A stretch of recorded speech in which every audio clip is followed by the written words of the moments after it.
Belanda melarang orang Islam sekolah. Jangan sampai orang Islam pinter, biarkan buta huruf. Yang sekolah orang Kristen, yang sekolah orang non-Muslim ke sekolah. Tahun 1902,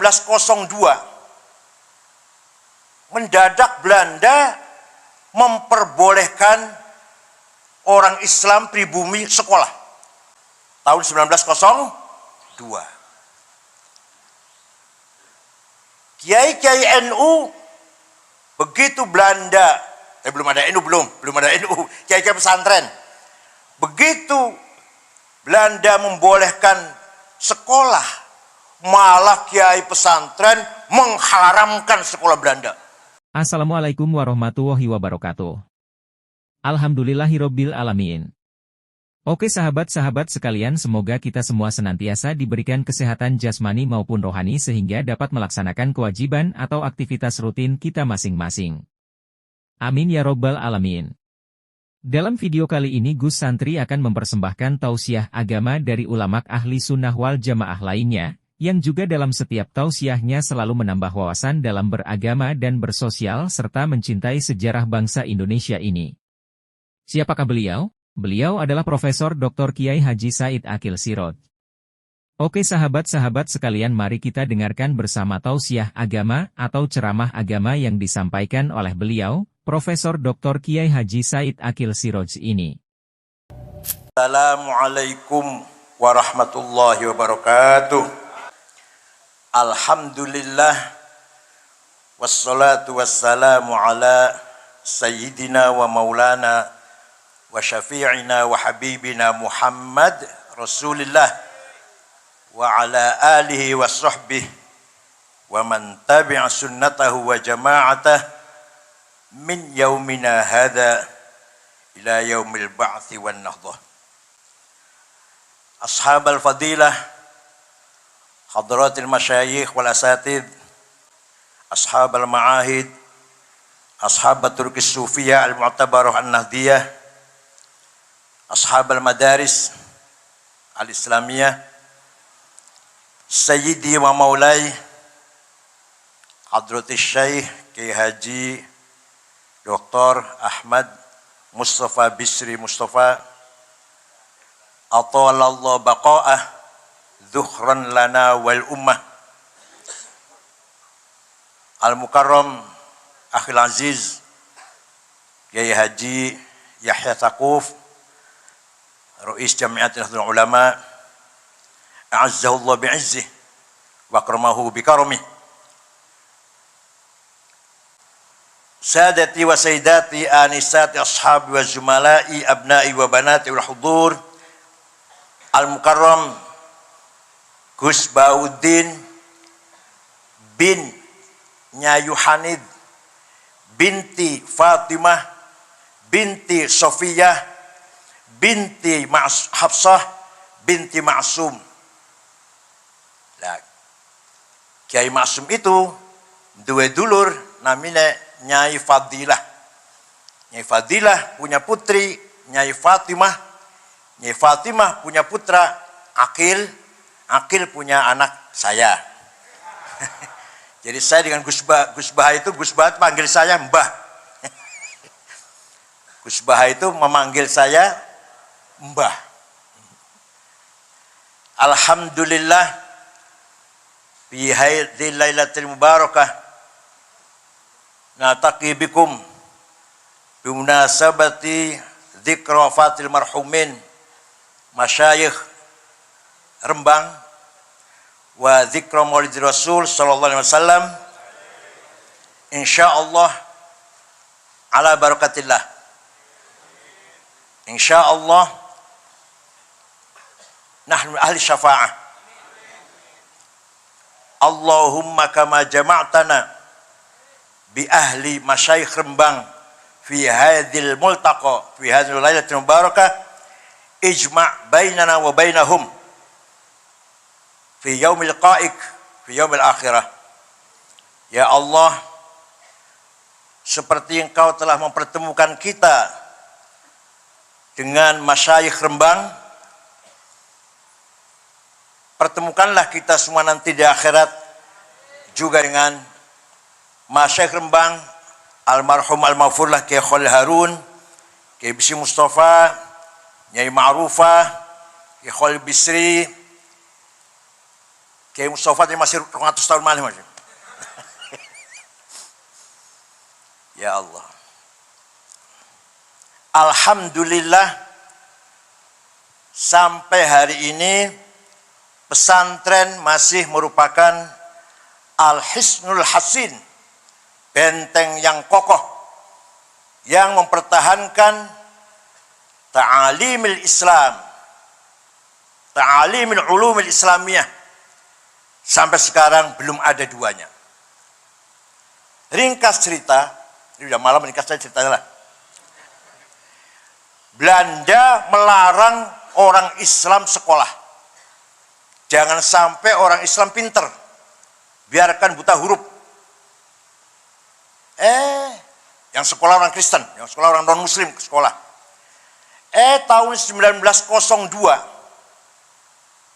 mendadak Belanda memperbolehkan orang Islam pribumi sekolah. Tahun 1902. Kiai-kiai NU, begitu Belanda, belum ada NU, belum ada NU, kiai-kiai pesantren. Begitu Belanda membolehkan sekolah, malah kiai pesantren mengharamkan sekolah Belanda.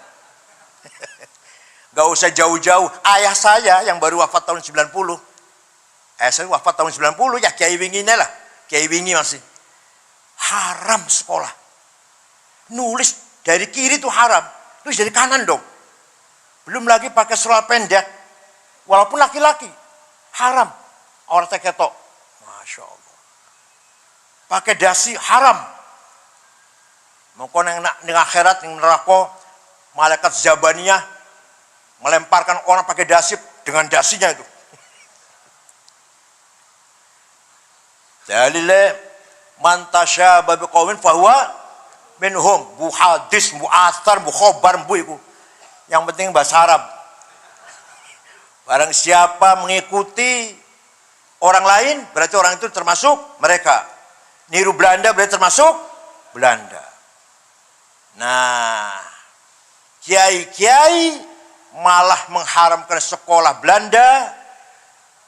Justru kiai-kiai mengawal, mendalami, mengkaji ilmu keislaman dengan berbagai macam ilmu di pesantren-pesantren non-cooperation. Gak mau pesantren terpengaruh dengan Belanda, maka pesantren eksklusif tertutup, hanya ngajar kitab-kitab ilmu agama Islam. Jasanya besar sekali. Seandainya tidak ada pesantren, hari ini kita-kita ini gak akan paham tafsir, hadis, ilmu tafsir, mustalah hadis, ilmu fikih, usul fikih, ilmu kalam, bukan bakal paham kita-kita sekarang ini. Kalau tidak ada kiai-kiai pesantren. Maka para ulama, para kiai pesantren luar biasa jasanya terhadap perkembangan agama Islam. Muhammadiyah menerima kebijakan Belanda, masuk sekolah Muhammadiyah. Maka jasanya Muhammadiyah luar biasa juga. Apa?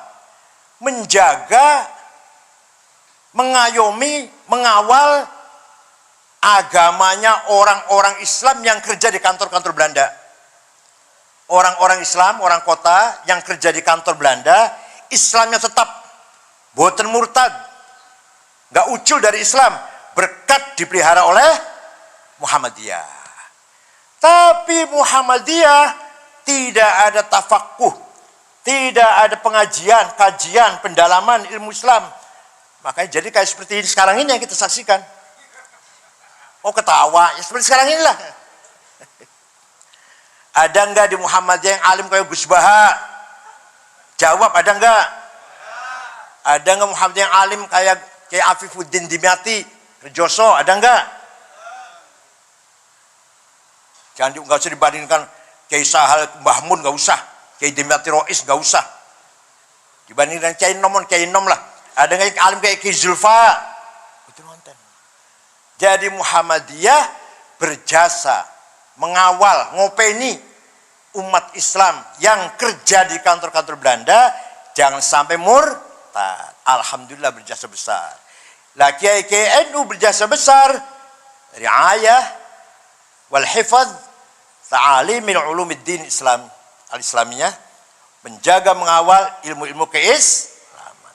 Lah yang berjasa besar mengembangkan agama Islam itu adalah para ulama. Bukan para demonstran, bukan. Takbir, apa itu? 212. Hampir 2 juta orang kumpul yang Monas sholat Jumat. Demo. Sawise demo tuh loh, sesudahnya demo sholat Jumat tuh loh. Apa Islam maju? Islam bangkit gitu? Islam berwibawa gitu? Enggak, sama sekali. Tetap yang berjasa besar menjaga, memperbesar, meningkatkan kualitas agama Islam adalah para ulama. Sejak dulu, bukan dari sekarang. Orang yang berjasa besar menyempurnakan tulisan Arab. Waktu itu Quran ditulis oleh para sahabat penulis, Zaid bin Thabit, Ubay bin Ka'ab, Ibnu Mas'ud, Ibnu Umar. Tulisannya mboten sempurna. Titik mawon mboten wonten. Ba, ta, ya, nun, podo. Ayo sami sama maca kira-kira. Jim, ha, kho, gak ada bedanya. Dal, dar, sama. Ro, zai, sami. Sin, shin, sama. Nah, setelah berkembang Islam di luar Jazirah Arabia, setelah ganti generasi, kangelan baca Quran. Maka ulama yang berjasa besar menyempurnakan tulisan Arab, wad'un nuqat 'alal huruf, namanya Imam atau Syekh Abul Aswad Ad-Du'ali. Siapa namanya? Biasanya Toto, Soekardi, Solikin. Tahun 59. Beliau wafat tahun 62 Hijriah. Bukan sahabat, tabi'in. Atas perintah Panglima Hajjaj bin Yusuf As-Thaqafi, ketika itu khalifahnya Abdul Malik bin Marwan bin Hakam bin Abil As bin Umayyah. Walhasil berjasa besar Abul Aswad Du'ali menggagas titik untuk membedakan huruf satu dengan yang lain. Sudah ada titik, umat Islam juga masih kesulitan baca Quran. Orang Rembang masih kesulitan lah. Maka ada ulama besar menggagas syakl, harokat, fathah, dhammah, kasroh, fathaten, domaten, kasroten, sukun, syiddah, tasdid, yaitu namanya Imam Khalil bin Ahmad Al-Farohidi. Siapa namanya? Wafat tahun 185 Hijriah lah dari itu. Nah, mulai gampang baca Quran, mulai gampang. Tapi masih banyak orang baca Quran tidak benar. Rubba qari'il Quran wal Quran yal'anuh. Kadang-kadang orang baca Quran jangankan dapat pahala, malah dapat laknat dari Qurannya itu sendiri. Nyun sewu, mohon maaf. Orang Banyumas sampai sekarang, kiainya loh, kiainya bukan orang awam. Alhamdulillah ngalamin. Kalau panggil saya kiai sangat ngakil, insyaallah. Inallah singun ngalim ahlussunnah wal jamaah. Sampai sekarang, gimana? Ada orang Banyumas enggak? Purbalingga, Banjarnegara, Cilacap, Purwokerto. Itu berarti keluarnya suara menyuarakan huruf makhraj salah. Maka ada seorang ulama berjasa besar menggagas ilmu tajwid di tilawatil Quran, memperbaiki baca Al-Qur'an, namanya Abu Ubaid Qasim bin Salam. Sopo? Awas nih sesul angin lali awas. Wafat tahun 224 Hijriah. Pun sekarang tinggal enaknya kita ini silahkan baca Quran yang rajin. Titik sudah ada, harokat sudah ada, ilmu cara membaca Quran dengan benar sampun wonten. Tinggal kita baca Quran yang rajin. Pesantren tidak boleh meninggalkan pelajaran Al-Quran. Bahkan bila perlu wajhan biwajhin, face to face, baca Quran itu mubasyarah. Kalau di madrasah hanya gurunya baca itu kan kurang mantap. Satu-satu maju, itu yang paling mantap itu. Pesantren walaupun modern kaya apa? Pesantren walaupun modern seperti apa? Harus wajib santrinya khatam Quran atau ngaji Quran. Sangat memalukan kalau ada khotib ceramah, khutbahnya bagus, ceramahnya bagus, menarik. Setelah mengeluarkan ayat Quran, pelontang-pelanteng, pelontang-pelanteng apa? Gak benar baca Qurannya, memalukan, masya Allah. Ayo, semua pesantren tidak boleh melupakan ta'lim qiraatil Quran, walaupun modern kayak apa. Itu jasanya ulama itu. Ada lagi, wah kalau cerita jam ulamanya gak ente-ente sampai jam 4. Tahun 99 Hijriah, Khalifah Umar bin Abdul Aziz prihatin. Banyak sekali hadis palsu, hadis bohong. Kalau Rasulullah pada bohong itu demi kepentingan politik, ekonomi, suku. Maka Khalifah Umar memanggil seorang ulama namanya Syihabuddin Roma Hurmuzi. Siapa? Roma Hurmuzi gampang lah, mantan ketua P3 dulu gampang. Masih dulurnya Pak Sekjen. Syekh, cepet-cepet, ini sudah bahaya, banyak hadis palsu. Bisa nggak bikin metode, ilmu metode seleksi hadis? Insya Allah bisa. 1 minggu jadi ilmunya, seminggu. Kira-kira santri Rembang ada yang bikin ilmu seminggu ya? Lahirlah ilmu mustalahul hadis. Hadis sahih syaratnya ada 4. Sanadnya mutasil, rawinya dobit, tidak pernah lupa, apalannya kuat, thiqah, bisa dipercaya, gak pernah nyolong sendal, adil, lempeng kelakuannya, baru hadis sahih. Kurang 1 syaratnya jatuh hasan, kurang 2 dhaif, dhaifnya maqtu, muqata, mauquf, mursal, muallal, mun'am, mu'an'an. Ilmu kayak gini ini sudah tidak dikaji di luar pesantren. Gimana? SAG ngerti mbuare bukan SAG. Ngerti mbuare ilmu koyo ngene iki. Hanya di pesantren yang masih memelihara ilmu seperti ini.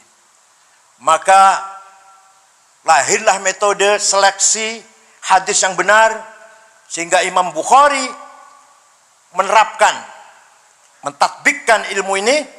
Beliau hafal hadis 600.000, diseleksi dengan metode ilmu mustalah hadis hanya 4.000 yang dianggap sahih oleh Imam Bukhari.